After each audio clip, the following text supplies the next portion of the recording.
Bagaimana cara menyemangati diri sendiri agar lebih termotivasi, lebih semangat untuk bekerja, untuk belajar, maupun untuk melakukan aktivitas sehari-hari.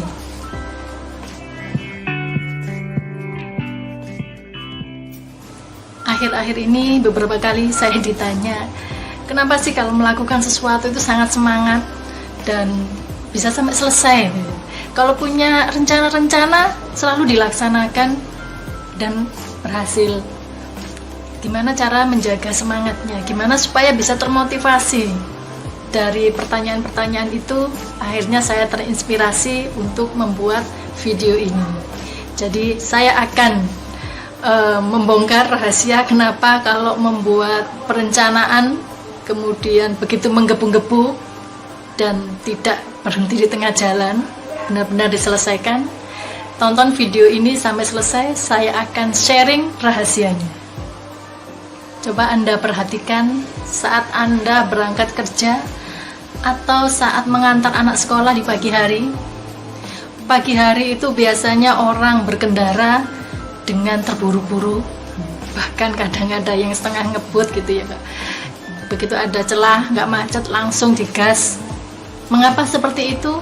Ternyata di antaranya bagi yang sekolah takut terlambat, bagi yang kerja takut terlambat juga. Kalau ditanya kenapa takut terlambat, yang sekolah pasti takut dihukum. Yang kerja juga sama, akan mendapatkan SP, surat peringatan, jika terlambat sekian kali. Biasanya kemudian ada teguran. Kadang terlambat 1 kali sudah ditegur. Nah, itu yang bisa kita adopsi untuk diterapkan pada diri sendiri, pada kegiatan yang kita lakukan dalam keseharian, baik itu melaksanakan tugas kantor, melaksanakan tugas sehari-hari, ataupun Anda yang sebagai mahasiswa dan pelajar, adik-adik bisa diterapkan dalam pembelajaran tersebut. Jadi tetapkan reward and punishment, ada hadiah dan ada hukuman. Dengan melakukan sesuatu ya, punya rencana akan melakukan sesuatu, kemudian tetapkan kalau saya bisa mengerjakannya, hadiahnya apa untuk diri saya.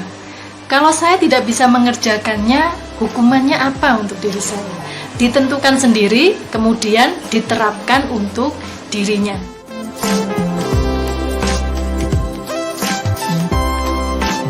Jadi di saat melakukan sesuatu, apalagi itu butuh waktu ya, butuh waktu mungkin 1 minggu, 2 minggu, 1 bulan, 2 bulan, 1 tahun, 2 tahun, Anda harus tahu pasti pencapaian apa yang akan dinikmati nanti sebagai rewardnya, sebagai hadiahnya. Jadi tujuan itu bisa dianggap sebagai hadiah untuk Anda. Misalnya adik-adik pelajar dan mahasiswa, kalau saya rajin belajar, saya rajin mengerjakan tugas-tugas kuliah, saya rajin masuk kuliah, saya rajin masuk sekolah, apa hadiah untuk diri saya?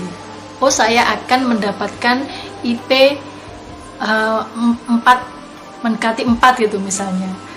Atau saya akan mendapatkan ranking 1 tingkat sekolah misalnya. Nah, itu juga bagian dari reward, anggap sebagai reward, sebagai hadiah. Kalau misalnya ditambahi dengan sesuatu ya, atau reward dalam bentuk yang Anda sukai, boleh juga. Misalnya, kalau saya ranking 1, kalau saya rajin kuliah, kalau saya menyelesaikan tugas-tugas saya ini dengan baik, saya akan memberikan hadiah untuk diri saya.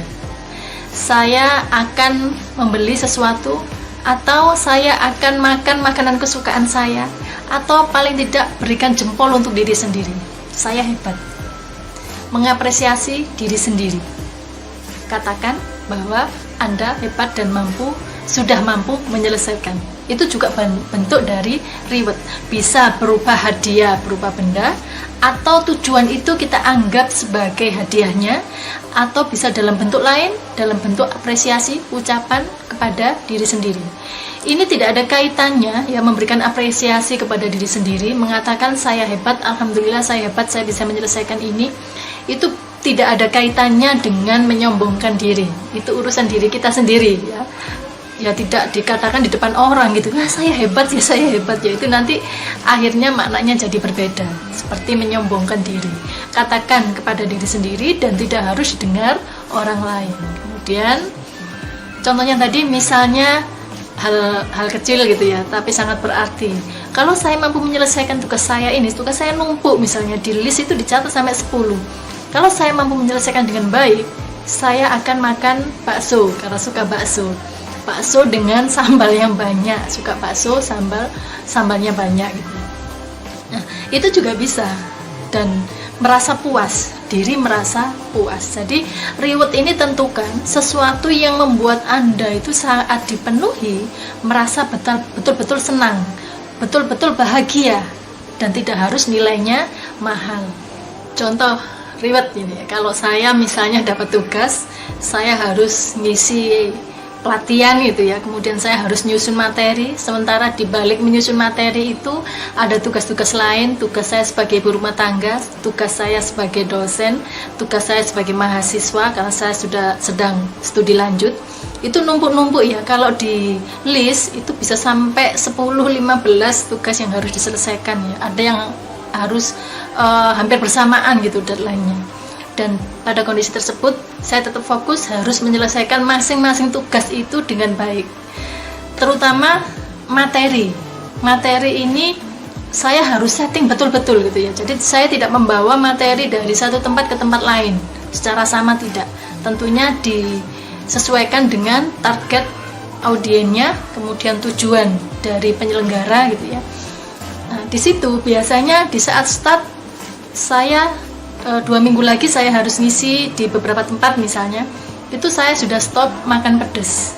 Saya suka makan pedas, saya stop makan pedas. Nanti begitu sudah selesai acara dan benar-benar itu memuaskan, saya berikan hadiah untuk diri saya makan pedas. Bisa saya beli rujak cingur yang pedas, atau saya masak masakan kesukaan saya yang sangat pedas, dan itu reward bagi diri saya. Nggak mahal, murah, tapi membuat senang, membuat puas. Jadi diri sendiri itu merasa dihargai dengan upayanya, dengan usahanya. Selama ini mungkin sudah terbiasa mengapresiasi orang lain, memberikan jempol kepada orang lain, memberikan hadiah kepada orang-orang tersayang, dan saat ini belajar juga memberikan hadiah untuk diri sendiri. Di saat sudah menjalankan tugas dengan baik, berilah hadiah. Pada dasarnya manusia itu menjauhi kesengsaraan gitu ya, menjauhi hal-hal yang tidak menyenangkan, dan itu manfaatkan untuk mendisiplinkan diri. Contohnya misalnya suka lihat drakor gitu ya, jam 9 ada jadwal drakor yang disukai, sementara hari itu sebenarnya ada tugas yang harus diselesaikan, misalnya tugas kantor atau tugas kuliah gitu ya. Selesaikan dulu. Oke, selesaikan. Kalau kamu tidak menyelesaikan, kamu nggak boleh nonton drakor. Katakan pada diri sendiri. Jadi kerjakan satu tugas sampai selesai hari ini, kemudian jam 9 kamu boleh melihat drakor. Di situ dia akan mengejar untuk menghindari kesengsaraan, untuk menghindari ketidaksenangan karena tidak melihat drakor, dan mulai muncul semangatnya. Masing-masing punya kesenangan yang berbeda, dan itu manfaatkan untuk menerapkan reward and punishment. Oke, silakan tentukan reward and punishment untuk diri Anda, dan semoga semangat Anda selalu terjaga. Anda selalu mampu menyemangati diri sendiri, baik untuk bekerja, untuk yang pelajar, mahasiswa, selalu semangat untuk belajar. Anda yang melakukan aktivitas sehari-hari, ibu rumah tangga, juga selalu semangat dalam menjalankan aktivitasnya itu. Jika ada pertanyaan, silakan share di komen. Insya Allah akan saya ulas, akan saya jadikan bahan untuk materi-materi selanjutnya, jika itu memang butuh paparan yang lebih banyak gitu ya. Kemudian silakan like and share dan subscribe. Semoga lebih banyak yang mendapatkan manfaat dari channel ini.